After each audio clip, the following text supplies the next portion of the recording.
حضرت سیدنا عمر رضی اللہ تعالی عنہ جلیل القدر ہستی ہیں جنہیں حضور علیہ السلام نے اللہ سے مانگ کے لیا. سارے صحابی رسول کریم صلی اللہ علیہ وآلہ وسلم کے مرید ہیں، لیکن جناب عمر میرے حضور کی مراد ہیں. 39 لوگ جب اسلام لا چکے، 39ویں شخص حضرت امیر حمزہ رضی اللہ تعالی عنہ تھے، اور ان کا ایمان لانا مسلمانوں کے لیے بہت بڑی ڈھارس اور بہت بڑے حوصلے کا سبب و ذریعہ بنا. تو میرے حضور نے ہاتھ اٹھا لیے، کہا اے اللہ، ایک شیر دیا ہے امیر حمزہ، ایک شیر اور عطا کر دے. اب تیری مرضی، عمر بن خطاب دے دے یا عمر بن حشام دے دے. حضور دعائیں مانگ رہے اور یہ ہاتھ میں تلوار لیے غیظ و غضب سے بھرے ہوئے گھر سے نکلتے ہیں کہ بانی اسلام کا چراغ ہی بجھا دینا ہے. راستے میں ایک صاحب ملے اور کہا کہ عمر، تیور کوئی اچھے نہیں لگتے، خیر تو ہے، کدھر جا رہے ہو؟ کہا چراغ اسلام بجھانے جا رہا ہوں، یہ روز کا مسئلہ ختم ہونے لگا ہے میرے ہاتھوں. مسکرا کے بولے گھر کی خبر تو لو. کہا میرے گھر کو کیا ہوا؟ کہا تمہاری بہن فاطمہ بھی نوکر بن گئی ہے رسول اللہ صلی اللہ علیہ وسلم. غصے سے بھرے ہوئے اپنی بہن کے گھر کا رخ کرتے ہیں، اندر سے قرآن پڑھنے کی آواز آ رہی. غصہ اور بڑھ جاتا ہے، دروازے کو زور زور سے کھٹکھٹاتے ہیں. اہل خانہ سمجھ گئے ماجرا کیا ہے. گرجدار آواز ہے جناب عمر کی، دروازہ کھولو. جلدی سے معلم کو چھپا دیا اور بہن آگے بڑھ کے دروازہ کھولا. کہا تم سابی ہو گئے ہو، دین چھوڑ دیا تم نے، بتوں کی وفا ترک کر دی اور بے تحاشا مارنا شروع کیا. بہن کا سر پھٹ جاتا ہے، خون بہنے لگتا ہے اور یہ مارتے چلے جاتے ہیں. فاطمہ بنت خطاب بولی عمر تم خطاب کے بیٹے ہو، سنو میں بھی خطاب کی بیٹی ہوں. جو ظلم جو جبر کرنا ہے کرو، میں محمد عربی کا دامن نہیں چھوڑوں گی. سوچنے پہ مجبور ہو جاتے ہیں وہ کون سی طاقت ہے جس نے بجلیاں بھر دی اس کے اندر. کہا جو تم پڑھ رہے تھے مجھے بھی سنا سکتے ہو؟ کہا تمہیں غسل کرنا ہوگا. عمر اپنے بدن کو دھو رہے ہیں، میرا رب دل دھو رہا ہے. اتنے میں معلم بھی قرآن لے کر آ جاتے ہیں اور قرآن کی تلاوت ہونے لگتی ہے. طٰہٰ ما انزلنا علیک القرآن لتشقیٰ. 14ویں رات کے محبوب چاند، ہم نے قرآن اس لیے نازل تو نہیں کیا تھا کہ تم مشقت میں پڑ جاؤ. بے تاب ہو گئے. کہا عمر کی عمر برباد ہو گئی، مجھے لے چلو حضور کی چوکھٹ پہ. تلوار حمائل کی ہے، بہنوئی ساتھ ہیں، اور حضور کی بارگاہ میں حاضر ہو رہے ہیں. دروازے کے سوراخوں سے دیکھا تو صحابہ تشویش کا اظہار کرنے لگے کہ عمر آ رہا ہے، تلوار حمائل کی ہے، ارادے اچھے نہیں لگتے. جناب امیر حمزہ نے کہا دروازہ کھول دو، اچھی نیت سے آیا تو استقبال کریں گے، نیت اچھی نہیں ہے تو اس کی تلوار سے اس کی گردن کاٹ دیں گے. حضور کے سامنے جا کے بیٹھ گئے، گلے میں کپڑا ڈالا تھا. حضور نے پکڑ کے کہا عمر ابھی وقت نہیں آیا کہ تم اسلام لے آؤ. یہی وقت تھا عمر کے اسلام لانے کا. لبوں پہ کلمہ جاری ہو گیا. اللہ اکبر کی صدا اس زور سے گونجی کہ مکے کی گلیاں گونجنے لگیں. اسلام لانے کے بعد حضور سے پوچھتے ہیں حضور کیا ہم حق پر نہیں ہیں؟ فرمایا ہم حق پر ہیں. اللہ کا دین سچا نہیں ہے؟ کہا اللہ کا دین سچا ہے. آپ اللہ کے سچے نبی نہیں ہیں؟ فرمایا میں اللہ کا سچا نبی ہوں. تو کہا پھر ہم چھپ کے عبادت کیوں کریں؟ اب مسلمانوں کی 2 صفیں بنتی ہیں. ایک صف کی قیادت امیر حمزہ کرتے ہیں، دوسری صف کے آگے آگے عمر بن خطاب چلتے ہیں اور حضور درمیان میں ہیں. اور یہ ملکوتی قافلہ صحن حرم میں آ کے اعلانیہ عبادت کرتا ہے. حضرت عبداللہ ابن مسعود رضی اللہ تعالیٰ عنہ فرماتے ہیں عمر کا اسلام لانا اسلام کے لیے عزت کا سبب بنا، اسلام کے وقار کی علامت بن گیا۔ ایک ایک کے دروازے پہ جا کے دروازہ کھٹکھٹا کے کہتے ہیں، وہ تو اور خبر سننے کے لیے بے چین تھے کہ یہ بانی اسلام کی زندگی کا چراغ بجھانے گیا تھا، کوئی خبر لایا ہوگا۔ وہ کہتے ہیں آؤ عمر کدھر آئے ہو؟ کہا تمہیں بتانے آیا ہوں، کمزوروں سے پنجہ آزمائی کرتے رہے ہو، آؤ میرے سے بات کرو، میں محمد عربی کا نوکر بن گیا ہوں۔ اللہ اکبر۔ میرے حضور نے فرمایا جب اچھے لوگوں کا ذکر کرو تو میرے عمر کا ذکر بھی کیا کرو۔ میرے عمر کی زبان پر حق بولتا ہے، سچ بولتا ہے۔ ان الشیطان یفر من ظل عمر، عمر کے سائے کو دیکھ کے شیطان بھاگتا ہے۔ اللہ اکبر۔ اسلام لائے تو زندگی کی ایک ایک سانس اسلام کے لیے وقف کر دی، حضور کا پہرا دیا، حضور کی ناموس کا پہرا دیا، حضور کی شریعت کا پہرا دیا۔ اسلامی فتوحات پھیلی تو پھیلتی ہی چلی گئیں، کبھی مصر فتح ہو رہا ہے، کبھی ایران فتح ہو رہا ہے، آرمینیا تک مسلمانوں کی افواج پہنچتی ہیں۔ 22 لاکھ مربع میل پر حضرت عمر رضی اللہ تعالیٰ عنہ کی سلطنت پھیل جاتی ہے۔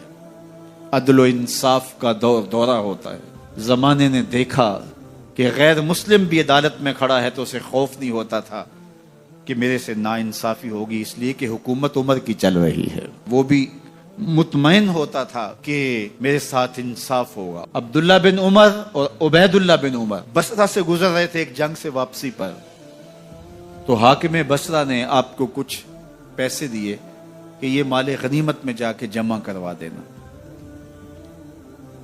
اور پھر خود ہی مشورہ دیا کہ عراق کے اندر فلاں فلاں چیز بہت سستی مل جاتی ہے اور حجاز میں ان چیزوں کی قیمت زیادہ ہے، تو اگر آپ ایسا کر لیں کہ یہ ان پیسوں سے خرید لیں اور جا کے مدینہ المنورہ میں فروخت کر دیں تو جو زائد پیسے آپ کمائیں گے وہ آپ کے ہوئے، اور یہی اشرفیاں جو میں نے دی ہیں آپ کو، اتنی اشرفیاں بیت المال میں جمع کروا دینا۔ تم نے محنت کی ہوگی، تجارت کی ہوگی، تو جتنے بچیں گے وہ آپ کے ہوں گے۔ تو انہوں نے کہا بہت اچھا، وہاں سے مال خرید لیا، مدینہ المنورہ میں آ کے بیچ دیا۔ جتنی اشرفیاں انہوں نے وہاں سے دی تھی بیت المال کے لیے، اتنی بیت المال میں جمع کروا دی۔ حضرت عمر رضی اللہ تعالیٰ عنہ کو پتہ چلا، بیٹوں کو بلایا، کہا کہ سنا ہے تم نے کوئی کمائی کی ہے؟ کہا جی ہم نے تو تجارت کی اور جو مال لیا تھا اتنا مال بیت المال میں جمع کروایا ہے۔ کہا تم بیت المال کے پیسوں پر کمائی کی ہے، وہ پیسے بھی تمہیں بیت المال میں جمع کروانے پڑیں گے۔ یہ عمر ہیں رضی اللہ تعالیٰ عنہ۔ رومی شہنشاہ کی بیوی سلام بھیجتی ہے حضرت عمر رضی اللہ تعالیٰ عنہ کی اہلیہ کو، تو وہ 1 دینار ادھار لے کر کے اس کا عطر خریدتی ہیں اور شیشیوں میں ڈال کر کے ان کو بھیجتی ہیں کہ چلو ایک رواداری کا اچھا ثبوت فراہم کیا جائے۔ تو وہ واپسی پر انہی شیشیوں کے اندر قیمتی موتی بھر کے بیچتی ہیں، جواہرات بھر کے بیچتی ہیں۔ حضرت عمر رضی اللہ تعالیٰ عنہ فرماتے ہیں لاؤ یہ سارے جواہرات، سب کو فروخت کرتے ہیں، 1 دینار اس کو دیتے ہیں، باقی بیت المال میں جمع کر دیتے ہیں۔ تو جب اپنی زندگی اتنی محتاط ہوگی، اتنی خوبصورت ہوگی، تو پھر کس طرح کوئی گورنر زیادتی کر سکتا ہے؟ تو حضرت سیدنا عمر رضی اللہ تعالیٰ عنہ نے اپنا طرز زندگی اور انداز معاشرت اتنا سادہ اور اتنا خوبصورت رکھا کہ اس کے مطابق تمام گورنروں کو ڈھالنے کی تلقین کی۔ آپ جب بھی کسی شخص کو بطور گورنر اس کا تعین کرتے تو اس کو یہ نصیحتیں کرتے، ایک ترکی گھوڑے پہ سوار نہیں ہوں گے، باریک کپڑا نہیں پہنیں گے، اور انچھنے آٹے کی روٹی کھائیں گے، مکان کا دروازہ نہیں لگائیں گے، کوئی حاجب نہیں رکھیں گے، چوکیدار نہیں رکھیں گے، بواب نہیں رکھیں گے، جو تمہارے تک پہنچنا چاہے ڈائریکٹ پہنچ جائے۔ اللہ اکبر۔ اور پھر جب کسی کو متعین کیا جاتا اس کی جائیدادیں لکھ لی جاتی کہ اس کے پاس کتنی جائیداد ہے، وہ حساب اپنے پاس رکھتے، اور جب وہ معزول ہوتا یا اس کا وقت ختم ہوتا تو آپ دیکھتے کہ اب اس کے پاس جائیداد کتنی ہے۔ اگر وہ جو پہلے آپ نے اپنے پاس ریکارڈ رکھا ہوتا اس سے جائیداد اس کی زیادہ ہوتی تو حضرت عمر بقیہ جائیداد بیت المال میں جمع کرتے. اللہ اکبر. اور یہ کیسے تھا؟ گورنر بول نہیں سکتا تھا، اس لیے کہ حضرت عمر کی اپنی بود و باش بھی اسی طرح کی تھی، اپنا طرز زندگی بھی اسی طرح کا تھا. مال غنیمت میں بہت ساری چادریں آتی ہیں جو سب کو تقسیم کر دی جاتی ہیں. خطبہ جمعہ دینے کے لیے آئے تو ایک شخص کھڑا ہو گیا. عمر خطبہ بعد میں سنیں گے، پہلے یہ بتائیں کہ یہ جو تم نے قمیض پہنی ہے یہ کہاں سے آئی؟ مال غنیمت کے اندر جو چادریں آئی ہیں سب کے حصے میں ایک ایک چادر آئی. آپ دراز قد ہیں، ایک چادر سے قمیض نہیں سل سکتی، تو آپ کی قمیض کہاں سے آئی؟ پہلے اس سوال کا جواب دے دیجئے، پھر خطبہ سنیں گے. اللہ اکبر. آپ کے بیٹے کھڑے ہوتے ہیں. کہا ایک چادر سے میرے باپ کی قمیض نہیں بنتی تھی، میں نے اپنے حصے کی چادر بھی اپنے باپ کو پیش کی ہے. اس نے کہا اب سناؤ اور ہم سنتے ہیں. یہ ہے حضرت عمر رضی اللہ تعالیٰ عنہ کی اپنی ذاتی زندگی. ایاز بن غنم کے بارے میں یہ پتا چلتا ہے کہ وہ موٹے کپڑے نہیں باریک کپڑے پہنتا ہے. اس نے گھر کے دروازے پر بواب بھی رکھا ہوا ہے، چوکیدار بھی رکھا ہوا ہے. تو حضرت عمر رضی اللہ تعالیٰ عنہ محمد بن مسلمہ کو بھیجتے ہیں. محمد بن مسلمہ جاتے ہیں اور جا کے تحقیق کرتے ہیں تو ایسا ہی پاتے ہیں، تو ان کو وہیں گرفتار کر کے لے آتے ہیں اور حضرت عمر کے دربار میں پیش کیا جاتا ہے. چھڑی اس کے ہاتھ میں دے کر فرماتے ہیں جاؤ تم بکریاں چرایا کرو، تم گورنری کے لائق نہیں ہو. ایک گورنر کو بکریاں چرانے پہ لگا دیتے ہیں اس لیے کہ تم نے ان اصولوں سے، ان ضابطوں سے انحراف کیا ہے جو ایک سلطنت کے ذمہ دار کے لیے لازم اور ضروری ہیں. دور موجود کے حکمرانوں کو، چاہے وہ عرب کے حکمران ہوں چاہے وہ عجم کے حکمران ہوں، اگر وہ اسلام کا نام لیتے ہیں تو انہیں اپنے اعمال کا جائزہ لینا ہوگا کہ ہم کھڑے کہاں ہیں. یہ اس قوم کے سپوتوں کا جذبہ ہے. یہ صرف ایک دن کی کہانی نہیں ہے. ماضی قریب میں آپ نے دیکھا کہ جب دشمن پاکستان کی سرحدوں میں ناپاک ارادے کے ساتھ گھس آیا تو ہمارے شاہینوں نے کس طرح ان کو مار گرایا. اور چائے کی چسکیاں تو آپ کو یاد ہوں گی. تو یہ پاکستان کا ناقابل تسخیر دفاع ہے. اللہ نے اس وطن کو جذبوں سے سرشار نوجوان عطا کیے ہیں. صرف ٹریننگ حاصل کر کے خاکی وردی پہننے والے ہی اس ملک کی سرحدوں پہ قربانی کا جذبہ نہیں رکھتے، بلکہ اس قوم کا بچہ بچہ اس وطن پہ کٹ مرنے کے لیے تیار ہے. یہ جذبے اور ایثار کی یہ کہانیاں اور قوم کا یہ مزاج دشمن کو ایک آنکھ نہیں بھاتا. پاکستان کو معاشی بحرانوں میں دھکیل دینے کے بعد، قرضوں کی دلدل میں جکڑ دینے کے بعد، دہشت گردوں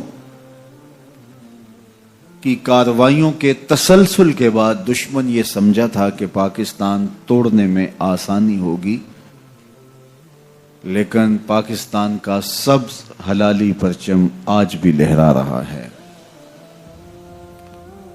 قوموں کی زندگیوں میں مشکل وقت آتے ہیں، سو ہم نے بھی وہ وقت کاٹا. روزانہ دھماکوں کی خبر سنتے تھے، لاشیں اٹھتی تھی، دل زخم زخم ہوتے تھے، لیکن آج وہ حالات نہیں رہے. جو اس وقت پاکستان کے حالات ہیں انشاءاللہ یہ بھی نہیں ہوں گے، اور پاکستان چاند بن کے آفاق کے آسمان پہ چمکے گا اور اپنی نوری کرنوں سے زمانے کو روشنی دے گا انشاءاللہ. پاکستان کو مستحکم کرنا، مستحکم رکھنا اس کے استحکام کے لیے کوشش کرنا یہ میری اور آپ کی سب کی ذمہ داری ہے۔ حکومت وقت، پاک افواج اور مختلف اداروں کے کندھوں پر ذمہ داریاں فزوں تر ہیں، لیکن ان ذمہ داریوں سے ہمیں بھی عہدہ برا ہونا ہوگا اور ہمیں بھی ہمارے ذمے کے کام کرنے پڑیں گے۔ مہاتما گاندھی نے جب انگریز سامراج کے خلاف کھڑے ہو کے اس کو للکارا تو اس کے مٹھی بھر دوست اس کے ساتھ تھے، تو اس نے ان کو خطاب کرتے ہوئے کہا کہ تم کہو گے کہ اتنی بڑی سلطنت جس کی حدود میں سورج طلوع بھی ہوتا ہے اور غروب بھی ہوتا ہے، اس کو للکارنا دیوار کے ساتھ ٹکر مارنے کے مترادف ہے، لیکن اس کے باوجود میں اس سامراج کو للکار رہا ہوں اس لیے کہ میرے سامنے حسین ابن علی کا کردار موجود۔ حضرت امام حسین نے مقام بیضا پہ کہا تھا، لوگوں مجھے پتا ہے اب میرے ساتھ وہاں کیا ہونے والا ہے۔ 72 پیاس اور بھوک میں مبتلا لوگ ہزاروں کے لشکر کے مقابلے کے اندر جس صورتحال سے دو چار ہوں گے وہ نگاہوں سے مخفی نہیں تھا۔ پھر مخدرات اسلام اور مخدرات سادات بھی ساتھ تھی۔ کہا مجھے پتا ہے کہ کیا ہونے والا ہے، میری نظریں اس منظر نامے کو، اس کے بھیانک تصور کو دیکھ رہی ہیں، لیکن اس کے باوجود سب کچھ سہنے کے لیے تیار ہوں۔ میری لاش پہ گھوڑے دوڑیں اور میرے بیٹے میرے ہاتھ میں ذبح ہوں اور مخدرات دین کے ساتھ جو سلوک کیا جائے سب کچھ میری نگاہوں میں ہے، لیکن اس کے باوجود میں مسلسل آگے کیوں بڑھتا چلا جا رہا ہوں؟ وَلَكُمْ فِيَّ أُسْوَةٌ، اس لیے جا رہا ہوں کہ قیامت تک ظلم کے خلاف کھڑے ہونے والوں کے لیے میری زندگی ایک نمونہ تو ہو۔ میں لوگوں کے لیے ایک نمونہ بننا چاہتا ہوں تاکہ میں استعارہ بن جاؤں ظلم کے خلاف کھڑا ہونے کا، جبر کے خلاف کھڑا ہونے کا۔ امام عاشقاں پورے بطول، سرو آزاد دبستان رسول، اللہ اللہ بائے بسم اللہ پدر، مانائے ذبح عظیم آیت پسر، سرخ رو عشق غیور از خون او، شوخی ای مصرع از مضمون او، تا قیامت قطع استبداد کر، موج خون او چمن ایجاد کر۔ اللہ حسین ابن علی کے اسوہ نور کو ہماری زندگیوں میں اتار دے۔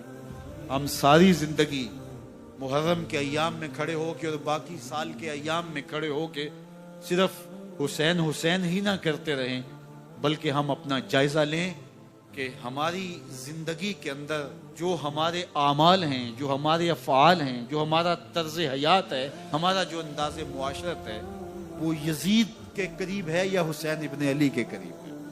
ہم یزید کی زندگی کا عکس بھی دیکھتے ہیں اور حضرت امام حسین کی زندگی کا نقشہ بھی ہمارے سامنے ہے، اور پھر ان دونوں نقشوں اور دونوں آئینوں کے سامنے ہم اپنا وجود رکھیں اور ہم دیکھیں کہ ہم کہاں کھڑے ہیں۔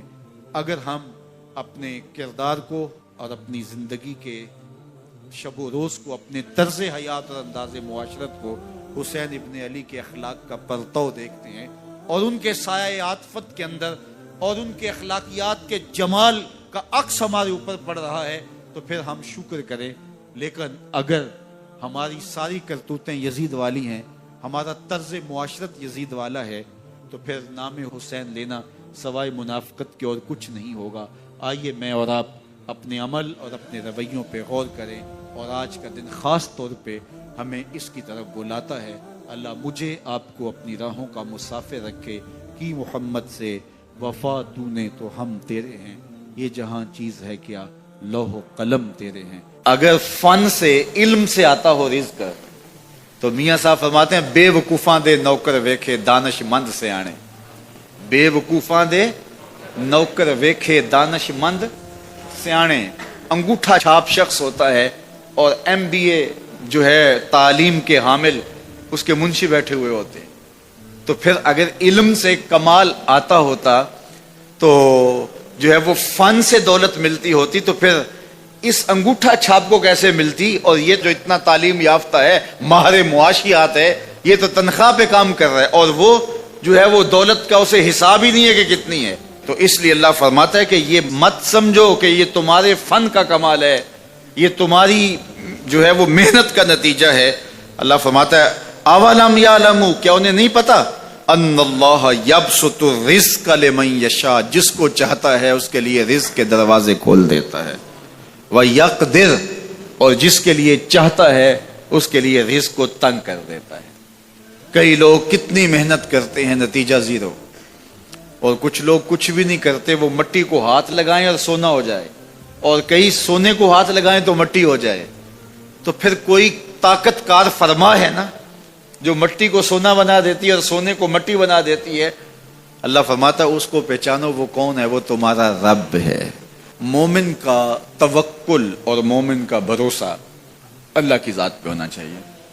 جب ہم اللہ کی ذات پہ اپنا مکمل بھروسہ، جسے توکل کہتے ہیں، قائم کر لیں گے تو میرے اور آپ کے آقا و مولا نے ارشاد فرمایا کہ اگر تم اللہ پر توکل کا جو حق ہے وہ ادا کر دو تو وہ تمہیں ایسے رزق عطا کرے جیسے پرندوں کو عطا کرتا ہے۔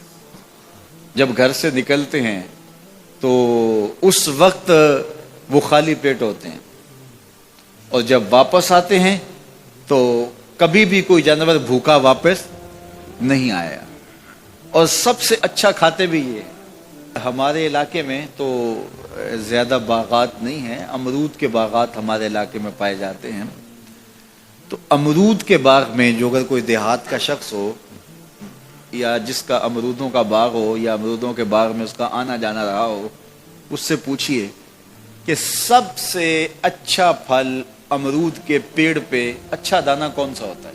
کوئی آپ کو کہے کہ یار امرود توڑ کے لاؤ، میٹھا ہو اور جو ہے وہ پکا ہوا ہو اور ذائقے دار ہو تو وہ جاؤ توڑ کے لاؤ۔ تو کوئی مجھے اگر کہے تو میں جب امرود توڑ کے لاؤں گا تو کبھی پھیکا نہیں ہوگا، میں امرود توڑ کے لاؤں گا تو کبھی بد ذائقہ نہیں ہوگا۔ آپ مجھے پوچھیں کہ آپ کے پاس کیا فن ہے؟ میرے پاس فن یہ ہے کہ میں نے امرودوں کے باغوں میں جو ہے وہ بچپن گزارا ہے، اور مجھے پتا ہے کہ اچھا اور پکا پھل کون سا ہوتا ہے۔ لیکن میں آپ کو نشانی بتا دیتا ہوں، اب نئی نسل انہوں نے نہیں دیکھا، آپ باغ میں جائیں اور شاخوں سے لٹکے ہوئے امرود دیکھیں، جس امرود کو طوطے نے کھا کے چھوڑا ہو اس کو آپ توڑ لیں، میٹھا بھی ہوگا، ذائقے دار بھی ہوگا، ایکسپورٹ کوالٹی سے بھی بہتر ہوگا۔ سب سے اچھا پورے پودے سے جو سب سے اچھا ہوگا وہ اس کو چونچ مارتا ہے اور پھر سارا کھاتا بھی نہیں ہے، تھوڑا سا لیا، نخرے والا آگے بڑھ گیا۔ اللہ اکبر۔ تو جو ایکسپورٹ کوالٹی ہوتی ہے اس سے بھی بہتر وہ کھاتا ہے۔ تو یہ اللہ پر توکل کرنے والے ہیں۔ ہمیں تو پتا ہوتا ہے نا ہم نے دکان پہ جانا ہے، ہمیں پتا ہوتا ہے ہم نے فیکٹری کام پہ جانا ہے، ہمیں پتا ہوتا ہے ہم وہ دہاڑی فلاں جگہ کرنے جانا ہے۔ انہوں نے کہیں ان کا کوئی ایسا ٹھیا نہیں ہوتا کہ وہاں جانا ہے۔ بن توکل پنچھی اڑ دے، بن توکل پنچھی اڑ دے، خرچ نہ پلے زیرا ہو، خرچ نہ پلے، کوئی راس المال بھی نہیں ہوتا کہ یہ لگائیں گے پھر اس پہ اتنے پیسے آئیں گے، اصل ہمارے ہوں گے، اتنا نفع ہوگا، ایسا نہیں ہے۔ گھر سے نکلتے ہیں تو خالی پیٹ ہوتے ہیں اور جب واپس آتے ہیں تو پیٹ بھرے ہوئے ہوتے ہیں۔ میرے اور آپ کے آقا و مولا نے کہا مجھے پورا یقین ہے اس پہ، اور آپ کو بھی پورا یقین ہونا چاہیے، انشاءاللہ ہوگا، کہ میرے حضور نے فرمایا کہ اللہ پر جو توکل ہے وہ حق ادا کرو، پھر وہ تمہیں ایسے رزق دے گا جیسے پرندوں کو دیتا ہے، تمہیں پرندوں کو دیتا ہے۔ ایکسپورٹ کوالٹی، من کان للہ کان اللہ لہ، فرمایا تم اس کے ہو جاؤ وہ تمہارا ہو جائے گا، اور جب وہ تمہارا ہو جائے گا کوئی کمی باقی نہیں رہے گی، جو تمہارے من میں آئے گا تمہیں کمایا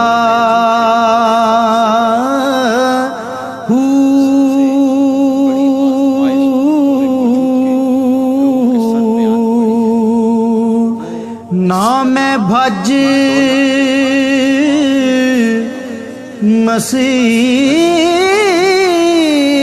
مسیتی وڑیا نا تسبا۔ یہ وہ غلاظت ہے کہ جو زندگی کی ہر خیر کو چاٹ جاتی ہے اور انسان کی ساری صلاحیتیں زنگ آلود ہو جاتی ہیں۔ یہ دور جس دور سے ہم گزر رہے ہیں یہ سوشل میڈیا کا زمانہ ہے، اور سوشل میڈیا میں جو رتب و یاب موجود ہے اور اس کے بعد غلاظتوں سے لتھڑا ہوا جو وہاں ماحول ہے، اور یہ وہ چیز نوجوان کے ہاتھ میں جب آ گئی، چاہے وہ مرد ہے چاہے وہ عورت ہے، تو پھر وہ بیٹھا بھی تنہائی میں ہے تو اپنے دامن کو وہ کس طرح محفوظ رکھ پائے اور اپنے خیال کی عفت اور پاکیزگی کا کیسا سامان کر پائے، ہمیں سورہ یوسف یہ سبق دیتی ہے کہ ساتوں دروازے مقفل ہوں اور کوئی دیکھنے والا موجود نہ ہو اور حسن قدموں میں بچھنے کے لیے خود بیتاب ہو۔ ایک یقین اور ایک عقیدہ ایسا ہے جو دامن پہ ایک دھبا اور ایک چھینٹا بھی گناہ کا نہیں پڑنے دیتا، اور وہ یقین یہ ہے کہ میرا اللہ مجھے دیکھ رہا ہے۔ ہمارے معاشرے کا ایک بہت بڑا مسئلہ حسد ہے، بغض ہے، کہ باہمی حسد نے ہمارا سکون چھین لیا ہے، ہمارے قرار کو لوٹ لیا ہے۔ چھوٹے سے لے کر بڑے تک حسد کی آگ میں جل رہے ہیں، بھائی بھائی کا گلا کاٹنے کے لیے تیار ہے، اور قومیں ایک دوسرے کے ساتھ حسد میں مبتلا ہیں۔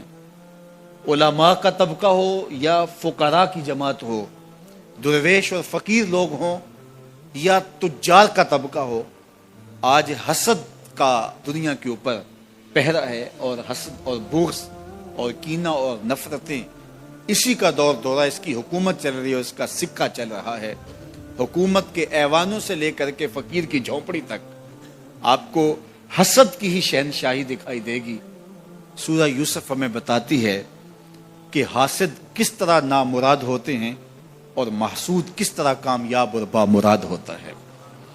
جس سے حسد کیا جائے، اور حسد کرنے والے بھی کوئی بیگانے نہ ہوں، حسد کرنے والے اپنے سکے بھائی ہوں، حسد کرنے والے پیغمبر زادے ہوں، لیکن جب وہ حسد کی آگ میں جلتے ہیں تو اپنی ساری صلاحیتوں کو زنگ آلود کر لیتے ہیں، اور جس معصوم سے حسد کیا جاتا ہے وہ 13 سال کا یوسف ایک دن مصر کے تخت پہ جلوہ فرما ہوتا ہے، اور پھر وہ حاسد سامنے سوالی بن کے کھڑے ہوتے ہیں، تو محسود کس طرح ان کے ساتھ رویے اختیار کرتا ہے۔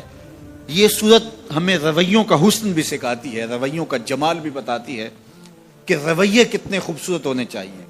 تمہارے ساتھ اگر کسی نے اچھا سلوک نہیں کیا تو جب تم ایسی مسند پہ پہنچتے ہو جہاں تمہیں عزتوں سے نوازا جاتا ہے تو تمہارے رویوں کی خوبصورتی کیا ہونی چاہیے۔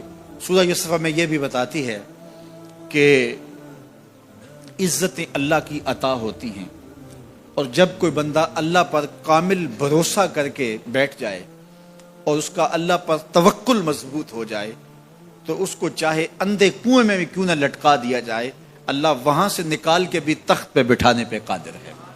علماء تفسیر نے لکھا ہے جو سورہ یوسف کو سمجھتا ہے، سورہ یوسف کی تلاوت کرتا ہے، حاسد اس کا کچھ نہیں بگاڑ سکتے۔ اللہ تعالیٰ اس کو حاسدین کی شر سے محفوظ فرماتا ہے۔ اور ہمارے بزرگوں سے یہ منقول ہے کہ جو سورہ یوسف تلاوت کرے، اس کے بیٹوں کے یا بیٹیوں کے رشتے نہ ہو رہے ہوں تو وہ روزانہ کی بنیاد پہ اس مقصد کے لیے اگر سورہ یوسف تلاوت کرتا ہے تو اللہ اس کے لیے صالح اسباب پیدا فرما دیتا ہے، بہترین اچھے اور صالح اور نیک رشتے اللہ تعالیٰ اس کو نصیب فرما دے گا سورہ یوسف کی تلاوت کے ساتھ۔ تو سورہ یوسف ہماری زندگی کے اندر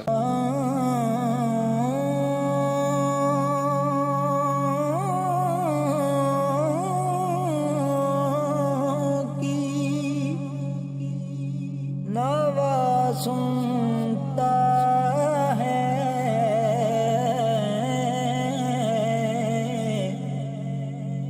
التجا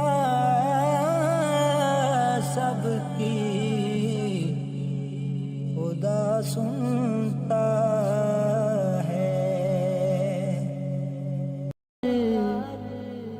محبت والے لے گئے نال سے دل نہیں لگتا یار محمد چاہیے کیڑے پاسے